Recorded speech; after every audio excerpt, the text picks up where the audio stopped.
இதுக்கு உண்மையிலே ஒரு பெரிய மனம் வேணும். ஏன்னா உங்கள் வீட்டில் ஆல்ரெடி உங்கள் ஹஸ்பண்ட் இல்லை இல்லையா, அவர் இறந்துட்டார். அதுக்கு நடுவில் அவங்களுக்கு துணையாக இருக்குது நீங்கள் தான். அதுக்கு நடுவில் இது ஆபத்துன்னு தெரிஞ்சும் கிட்டத்தட்ட ஒரு சாவை பக்கத்தில் போய் பார்க்குற மாதிரி பண்ணுறதுக்கு வந்து ஒரு பெரிய மன வலிமை பாரத்தை போட்டுட்டு நமக்கு நிறைய முடிஞ்சிடுச்சு, இதுக்கு மிஞ்சி கடவுள் நம்மளை சோதிக்க மாட்டாரு அப்படின்ற இடத்துக்கு போயிட்டு தான் நாங்கள் பண்ணோங்க. இதுக்கு ஒரு நாளைக்கு எவ்வளோ சன்மானம் கிடைச்சது அன்னைக்கு? 560 ரூபாங்க. அந்த 560 ரூபாய் சம்பளம் கூட எங்களுக்கு அந்த இது முடிஞ்சு இந்த 4 மாதமும் நாங்கள் ஒர்க் பண்ணி முடிச்சுட்டு நாங்கள் அந்த பேமெண்ட்டு வாங்குவோமா வாங்க மாட்டோமா, ஏன்னா அது கலெக்டரேட்லேருந்து கொடுத்தாங்க. வெயிட் பண்ணுங்க. நாங்கள் அதுக்கப்புறம் அது ஒரு 2 months ஆகி தான் அந்த பேமெண்ட்டுங்க நாங்கள் வாங்க முடிஞ்சுது. உங்களுக்கு உங்கள் அம்மா எவ்வளோ இன்ஸ்பிரேஷன்? எனக்கு வந்து இவ்வளோ விஷயத்தையும் பார்த்து ஒரு ஆள் தனியாக பண்ணதை பார்க்கும்போது எனக்கு வந்து அவ்வளோ ப்ரௌடாக இருக்கும். எனக்கு அவ்வளோ இன்ஸ்பிரேஷனாக என்ன சொல்லுவீங்க? எல்லாமே சொல்லலாம். தனியாக நிறைய பேர் வந்து நிறைய பேசும் போதும் எத்தனையோ சண்டை வரும் போதும் அவங்க வந்து தைரியமாக நின்று ஃபேஸ் பண்ணுவாங்க. அவங்ககிட்ட இருந்து கற்றுக்கிற ஒரு விஷயம் வந்து எந்த ப்ராப்ளம் வந்தாலும் ஃபேஸ் பண்ணணும் அப்படின்ற ஒரு விஷயத்த நான் கற்றுக்கின ஒரு விஷயம். எவ்வளோ பிரச்சனை வந்தாலும் தனியால் என்ன ஃபேஸ் பண்ணக்கூடிய தைரியம் இல்லையா? ஓகே, நீங்கள் ஒரு நாளைக்கு எவ்வளோ வேலைகள் செய்ய வேண்டியிருக்கு, எவ்வளோ நேரம் வேலை பார்க்குறீங்க? நான் வந்து ஐடியில் ஒர்க் பண்ணுறேன் சார்.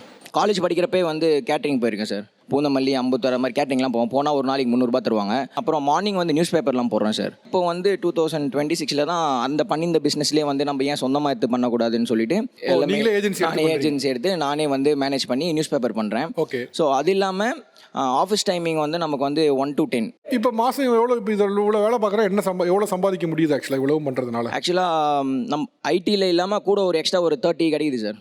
இவ்வளோ இப்போ ஐடி போக இதெல்லாம் பண்ண வேண்டிய கட்டாயம் எங்கள் குடும்பத்தில் வர கடன் ஏதாவது இருக்கா? ஏன் இவ்வளோ? கடன்லாம் இல்லை சார். அது வந்து எப்படின்னா வந்து ஒரு வைராக்கியம் தான் சார். சென்னையில் வந்து ஊரில் சொந்த வீடு இருக்குது சார். இப்போ வந்து எப்படின்னா எல்லாருமே வந்து என்ன சொல்கிறாங்கன்னா சென்னையில் சொந்த வீடு இருக்கணும், சென்னையில் சொந்த வீடு இருக்கணும். ஓகே, அப்போ ஐடியிலே நீங்கள் அடுத்து வேறு கோர்ஸ் படித்து மேலே வரலாம். ஏன் நீங்கள் படிச்சுட்டு இருக்கோம்? அதுவும் படிச்சுட்டு இருக்கேன் சார். சைடில் படிச்சுட்டு இருக்கேன். படிச்சுட்டு சாட்டர்டே சண்டேல வீட்டில் இருக்கனால என்ன பண்ணுறேன், நான் ஸ்விக்கி ஓட்டுவேன் சார் பார்ட் டைமில். இல்லை, எனக்கு ஆச்சரியம். நான் யூஸ்வலாக ஐடி வேலை பார்க்குறவங்க சாட்டர்டே சண்டே ஆனால் பார்ட்டி பண்ண போவாங்க, ரைட்? அதுதான்.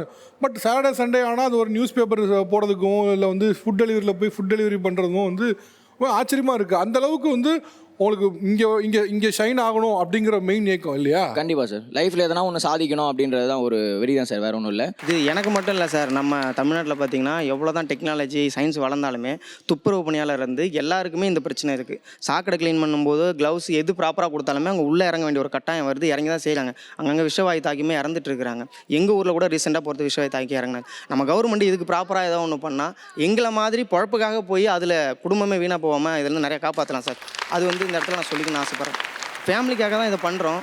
ஆனால் அதனாலே நம்ம ஃபேமிலி நம்மளை இழந்துட்டு நின்றுமோங்கிற மாதிரி பயமாகவே இருக்குது. ஆனால் அந்த வேலைக்கு போய் ஆகணுங்கிற சுச்சுவேஷன். மற்ற வேலைக்கெல்லாம் போனால் என்ன பண்ணுறாங்கன்னா 400 ரூபா 450 ரூபா சம்பளம் தரானுங்க. அதிலே ரேட் பேசுகிறானுங்க. சாயங்காலம் போகிறது கமிஷன் எடுத்துக்கணும். கொத்தனார் வேலைக்கு கூட்டு போனால் 200 ரூபா கமிஷன் என்ன அவன் கூட்டு போகிறான்னா, ஆனால் நான் தான் பொழுதுக்கு வேலை செய்வேன். அதில் 100 ரூபா எடுத்துக்கலாம். அந்த மாதிரிலாம் நடந்துட்டு இருக்குது சார். அதனால தான் நான் இந்த மாதிரி போனால் நமக்கு கையிலே பணம் கிடைக்குது, நம்ம இப்படியே போகிறோம், என்னன்னாலும் பார்த்துக்கலாம் அப்படின்னு சொல்லி இந்த மாதிரி வேலைக்கு போயிட்டுருக்கு. நம்ம ஏதோ பண்ணி நம்ம புள்ள பண்ணி நல்லா வச்சு வாழ்ந்து காட்டணும். இவங்க ஃபேமிலியிலுமே இவங்க கூட போனால் நல்லா இருக்க மாட்டான்னு தான் நினச்சிருக்காங்க. என்னைக்கா இருந்தாலும் ஒரு வீடு கட்டி கலையரசி இல்லம்னு கொட்டை எழுத்தில் போட்டு காரில் அவங்க உறவுகார முன்னாடி ஃபுல்லாக போய் கதவை திறந்து விட்டு இறங்க வைக்கணும் சார். என்னோட லட்சியமே அதுதான். அதுக்காக நான் எந்த எல்லைக்கு வேணால் போவேன். அதான் என் லட்சியம். விரைவில் உங்களுடைய பிரச்சனைகள்லாம் தீர்ந்து நீங்கள் ஒரு நல்ல இடத்துக்கு வந்து நீங்கள் சொன்ன மாதிரி ஒரு வீடு கட்டி கலையரசி இல்லம்னு மாட்டி உங்களுக்கு காரில் அவங்களை கூட்டு போனது தான் என்னோட ஆசை. நன்றி சார். Thanks sir. அண்ட் அவர் சொல்லும்போது ஒன்று சொன்னார், இது மாதிரி ஒரு மனித கழிவில் வந்து கையில் எடுத்த அழுனேன் அப்படின்னு. அது உண்மையிலேயே இதை டிவியில் நிகழ்ச்சியில் யாராவது பார்க்குறவங்க கூட இதை காதுகளில் கேட்கும்போது கூட அவங்களுக்கு ஒரு மாதிரி என்னடா இதுன்னு ஒரு அவர்ஷன் கூட வரலாம், என்னடா இப்படி இருக்குன்னு.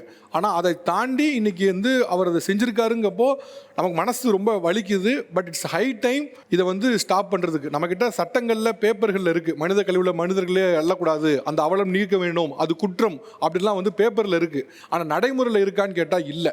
ஆர்டிஃபிஷியல் இன்டெலிஜென்ஸ் பேசுகிறோம், ஏஜிஐ பேசுகிறோம். ஆனால் இவ்வளவும் பேசிட்டு ஒரு மனித கழிவை மனிதர்கள் அல்ற நிலைமையில தான் நம்ம வச்சுருப்போம் அப்படின்னா இதை விட மோசமான அவல நிலை எதுவுமே இருக்காது. இதை உரிய துறை பார்த்து இதுக்கான நடவடிக்கை எடுக்கணுங்கிறது தமிழா வாயிலாக ஒரு கோரிக்கையாகவே நான் வச்சுக்கிறேன். ஆக்சுவலாக வணக்கம் சார். நான் கேட்டரிங் சர்வீஸ் பண்ணிகிட்ருக்கேன் சார். அது மாதத்துக்கு வந்து 4 ஈவெண்ட் தான் வரும், இல்லைனா மினிமம் 6 ஈவெண்ட் தான் வரும். வருஷத்துக்கு பார்த்தீங்கன்னா 44 முகூர்த்தம் மட்டும்தான் இருக்கும்.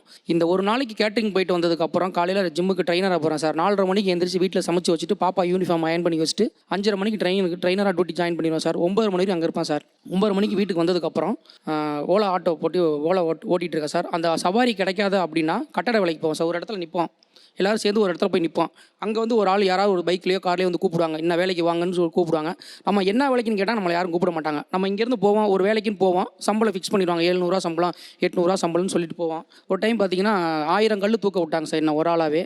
ஒரு கல்லுக்கு 1 ரூபான்னு மீனிங்க 1000 கல் தூக்கிட்டு 3 மணி நேரத்தில் அந்த 1000 கல்லை நானே ஒரு ஆள் தூக்கி போட்டேன். ஃபர்ஸ்ட் ஃப்ளோர் சார், தூக்கி போட்டாங்க. என் மனைவிக்கு இன்ன வரைக்கும் தெரியாது சார் அது.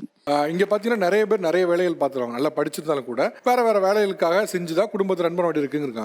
ஒருத்தர் ஒரு 5 ரூபாய்க்கு பேப்பர் போட்டு இன்றைக்கி ஒரு நல்ல சம்பளம் வாங்கி அவன் ஃபேமிலி சுச்சுவேஷன் எல்லாத்தையும் மேம்படுத்த பார்க்க முடியாது. இந்த கதைகள் கேட்கும்போது நெகிழ்ச்சியாக இருக்குது, ஒரு ஃபேமிலிக்காக இவ்வளோ ஓடுறாங்கிறது. பட் இந்த சூழலை நீங்கள் விவரிக்கணும் அப்படின்னா நீங்கள் என்ன சொல்வீங்க? ஒரு சோஷியல் ஆங்கிளில் பார்க்கும்போது எப்படின்னு நினைக்கிறீங்க நீங்கள்? முதல்ல இவங்க பேசுகிறதெல்லாம் கேட்கும்போது எனக்கு ஏற்பட்ட உணர்வுகளை பற்றி கொஞ்சம் சொல்லணும். ஒரு பக்கம் வந்து ரொம்ப நெகிழ்ச்சியாகவும் வருத்தமாகவும் இருந்துச்சு, இவ்வளோ கஷ்டப்பட வேண்டியிருக்கா வாழ்க்கைக்கு அப்படின்னு.